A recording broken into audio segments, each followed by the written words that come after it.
Alright guys, back in 7.3, we're now dividing monomials into polynomials.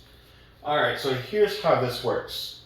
For part A, you have to take all three of these things up top and divide them all by 3. This one's not too bad because there's no variable on the bottom. I'm giving you guys a heads up when you do have a variable on the bottom, it is a little bit more complicated. So I gave you 2 of those because I figured you can use extra practice with those. Alright, so for the first term, we're going to take 15x squared, the negative 12x, and the positive 6 and divide them all by 3. So you have 15x squared, divide that by 3. The negative 12x, also divide that by 3. And this positive 6 divided by 3 to get your final answer. This one's pretty simple. So you have 15 divided by 3, which is 5. Both of them didn't have an x to where I can combine it with, so this x squared term stays the same. For the middle term, you have negative 12 divided by 3. That's a negative 4. Again, they both didn't have an x to combine, so that means this x up top stays the same. And for your last term, you had a positive 6 divided by a positive 3. That is a positive 2. Again, this one's pretty easy because there's no variable on the bottom. Giving you guys a heads up for the next 2. Let's say this one did have a variable to combine. Whenever you divide 2 variables with exponents, you're supposed to subtract the exponents. You guys learned that in previous sections. Whenever the bases were the same and it's division, you had to subtract the exponents, which you'll see in part B. But there is an easier way to describe that, which I'll be more than happy to show you guys. All right, here we go, part B. Just like in part A, you've got to take all 3 of these things and divide them all by 5m squared. So let's go ahead and do that. So you've got 5m cubed that we have to divide by 5m squared. You have negative 15m squared. Also got to divide that guy by the 5m squared. And then last one, you've got this positive 10m that you also have to divide by a 5m squared. Okay? Rather than showing you guys what to do with the bases that you're supposed to subtract the exponents, I think there's an easier way to describe this. So here we go. Let's keep that fraction for the first term. 5 divided by 5 is a 1, which we don't need to write down.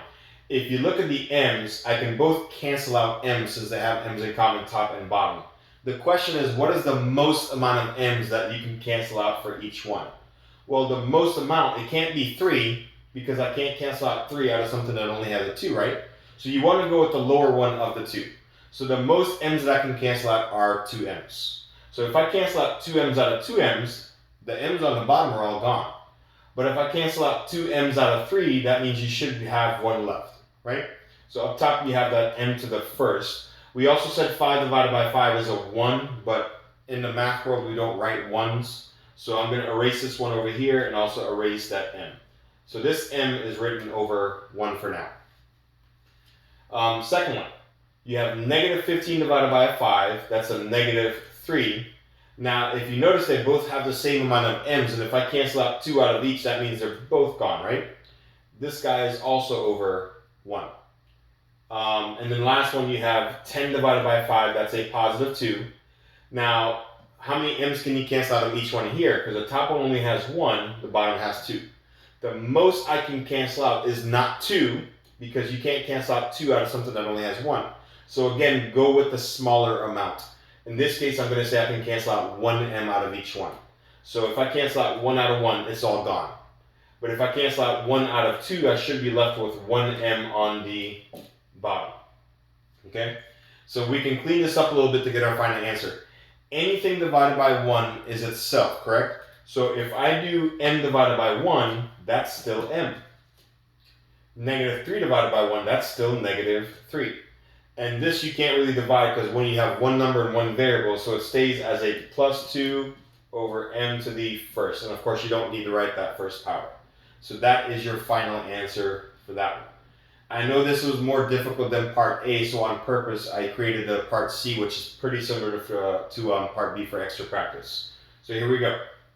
Part C, we're going to take each one of these 3 things and divide them all by this 3y cubed on the bottom. So here we go.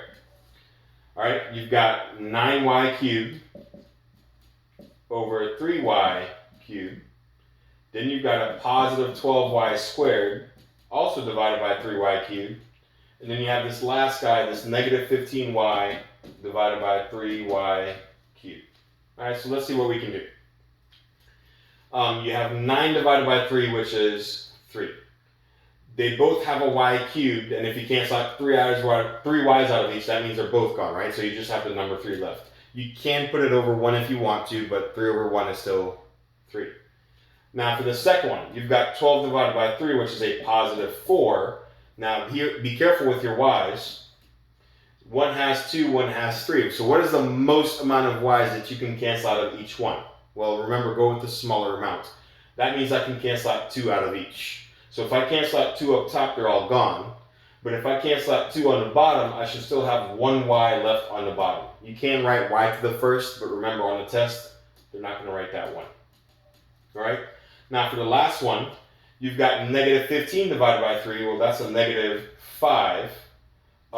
Your variables, again, go with the lower one out of the 2. You have 1 y and you have 3 y's.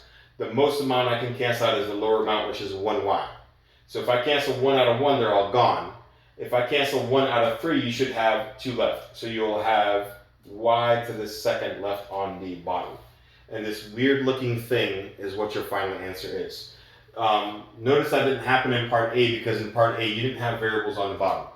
When you do have variables on the bottom, your answers will look this interesting, okay? And that is it for this example, guys. Hopefully you guys understood that. And we'll see you guys in the next video.